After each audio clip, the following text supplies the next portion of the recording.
So in this video, I'm going to be talking about the constant multiple rule and the product rule and how they differ and how you'll know when to use each. So first we need to know the definition of a constant so we know how to identify it. And that is a fixed, defined, non-varying point or quantity. And if we look at some examples, we can see that y when we equal 5 will always be set to 5, and if y equals pi, it will always equal 3.14.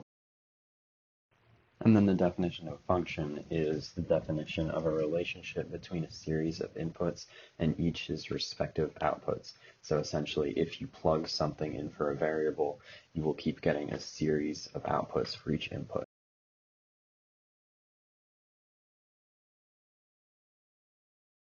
And here we have some examples of functions. So if y equals x squared and our input is 1, our output is 1.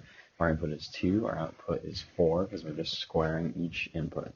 And so if you're not exactly sure what could be a function, just test if you can plug something into it and that will help you. And now that we know how to identify functions and constants, let's look at our first example. If we had 2b squared and wanted to take the derivative of that, first let's identify that 2 is a constant and b squared is a function.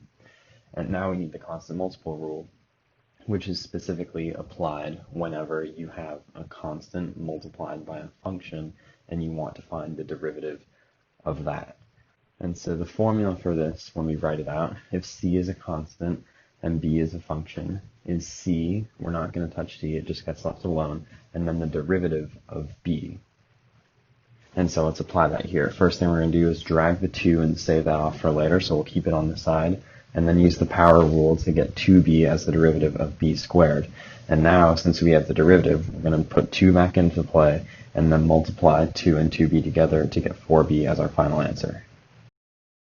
And now we can do another example that will involve the constant multiple rule. And so if we have 3 times the square root of x, let's identify the square root of x as a function and 3 as a constant. And so we're using the constant multiple rule since it's a function times a constant. And so as before, let's take 3, the constant, and drag it off to the sideline for later. And let's work with find the derivative of x. And so we'll use the power rule to get that as 1/2 x to the negative 1/2. And then when we put that all out, it's 1/2 times 1 over the square root of x. And then multiply that all out, it turns into 1 over 2 root x. And so now we're going to take the 3 back into play and drag it over here to be multiplied by the derivative of the original function. And so that turns into 3 over 2 root x as our final answer. And so now we can look at the product rule. We take h squared times g squared and take the derivative of that. We identify that both h squared and g squared are functions, so we're going to be needing the product rule. We use the product rule when we are trying to find the derivative of the product of 2 different functions, which in this case, h squared times g squared is. And then the formula for that is going to be a times b prime equals a prime times b plus b prime plus a.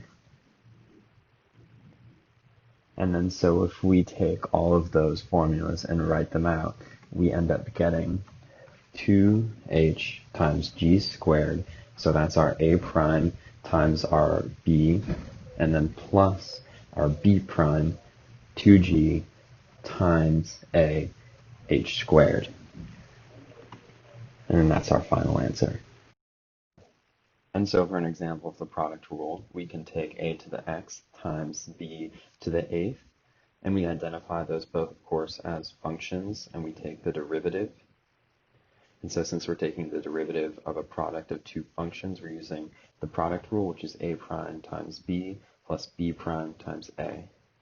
And so first we take our a prime, which is ln a times a to the x, and then times our b, which is b to the 8th, and then plus our b prime, which is 8b to the 7th using the power rule, and then our a, which is a to the x, and then you have our final answer. Now we can take a look at an example that will use both the constant multiple rule and the product rule. So if we have 4 times g to the 7th times h to the 5th, we identify 4 as a constant and g to the 7th and h to the 5th as functions. And so we're going to use constant multiple, put the 4 off to the side for now, and then work with g to the 7th times h to the 5th, which, because it's the product of two functions, we identify as the product rule. And so we use our a prime, 7g to the 6th, and then our be, h to the 5th, and then our b prime, 5h, and then our a, g to the 7th, and then we drag that down here, and then we put our 4 back into play, and then we multiply it across everything that we can using the distributive property. And so that turns into 28g to the 6th, h to the 5th, plus 20h g to the 7th.